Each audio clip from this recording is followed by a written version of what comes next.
Tout le monde a bien conscience que la lumière provoque la photosynthèse, elle a donc un rôle nutritionnel capital. Mais à côté de cela, la lumière est utilisée par les plantes pour réguler leur croissance, leur développement. Aussi avons-nous intitulé notre activité « La lumière et les plantes, rayon food et non-food ».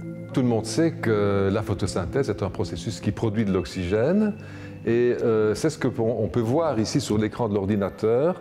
Dans cette expérience très simple, nous avons mesuré le dégagement d'oxygène par la photosynthèse chez des microalgues vertes qui sont de petites plantes au fond microscopiques qu'on trouve dans des milieux aquatiques. Alors on voit très simplement qu'au moment où on déclenche la lumière, ici, on a un dégagement très important d'oxygène qui traduit donc l'activité photosynthétique de la plante. Pour que la lumière ait un effet sur un système biologique, il faut qu'elle soit absorbée par des molécules qu'on appelle des pigments. Dans une feuille d'épinard comme celle-ci, qui est verte, la couleur est due à un ensemble de pigments qui sont présents dans la feuille. Et pour les analyser, nous allons d'abord les extraire en broyant la feuille dans un solvant. Ensuite, nous plaçons une goutte de cet extrait à la base d'une plaque de chromatographie. Puis nous déposons cette plaque dans une cuve au fond de laquelle il y a un autre mélange de solvants. Les différentes molécules, les pigments donc, vont être entraînés vers le haut de la plaque à des vitesses différentes et on va ainsi les séparer. Nous pourrons voir ici, par exemple, deux bandes vertes qui correspondent à deux chlorophylles différentes, ainsi que l'une ou l'autre bande jaune qui sont des bandes de caroténoïdes. Dans le processus de photosynthèse, les pigments que nous venons de voir par chromatographie captent la lumière et cette énergie va servir à la synthèse de sucre. Ce que nous allons voir maintenant, c'est que là où il y a de la chlorophylle dans les feuilles, il y a donc des sucres. Nous sommes partis de feuilles panachées, donc qui présentent des zones chlorophylliennes et des zones blanches, que nous avons décolorées. Et nous allons maintenant remettre en évidence la présence de sucre dans les feuilles après que l'on en ait extrait les chlorophylles, en les plongeant dans un colorant spécifique des sucres. Et nous allons voir en fait le dessin original réapparaître.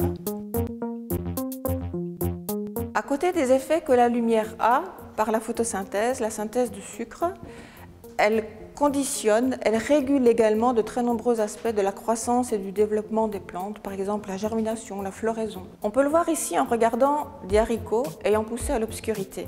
Elles sont jaunes, elles sont exagérément allongées, mais leurs feuilles, par exemple, ne sont pas déployées. C'est quelque chose qui rappelle sans doute à la plupart d'entre vous les petites pousses de soja, par exemple, que nous consommons. Si à l'inverse, les plantes poussent en présence de lumière, ici, nous l'avons fait avec uniquement la présence de lumière d'un côté des plantes. Nous constatons qu'elles sont vertes et que d'autre part, elles se sont orientées vers la lumière latérale. Si maintenant, au lieu de donner de la lumière solaire normale, nous donnons différentes couleurs de lumière, nous pouvons voir qu'il y a des couleurs qui conviennent et qui régulent certains aspects de la croissance et du développement des plantes et d'autres pas.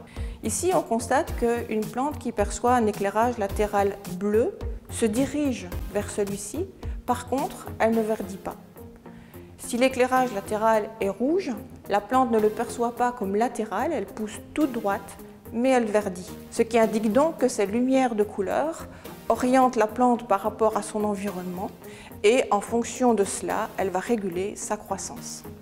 On a donc bien la démonstration que les différentes couleurs de la lumière ont des effets différents et elles sont perçues par des molécules différentes que l'on appelle des photorécepteurs. Contrairement au chlorophylle que l'on peut facilement extraire et visualiser sur une plaque de chromatographie, ces molécules sont beaucoup moins abondantes, beaucoup plus difficiles à étudier. Ces effets de la couleur de la lumière sur la croissance et le développement des plantes, nous l'avons illustré ici avec du matériel très simple, tel qu'un enseignant peut le reproduire dans sa classe. Mais cela a maintenant de très nombreuses répercussions et des débouchés potentiels quand on pense à l'usage que l'on peut faire des LED pour l'agriculture intérieure. On peut évidemment donner du bleu, du rouge à différents stades de développement pour altérer la croissance de la plante, mais également le goût des feuilles, le goût des fruits.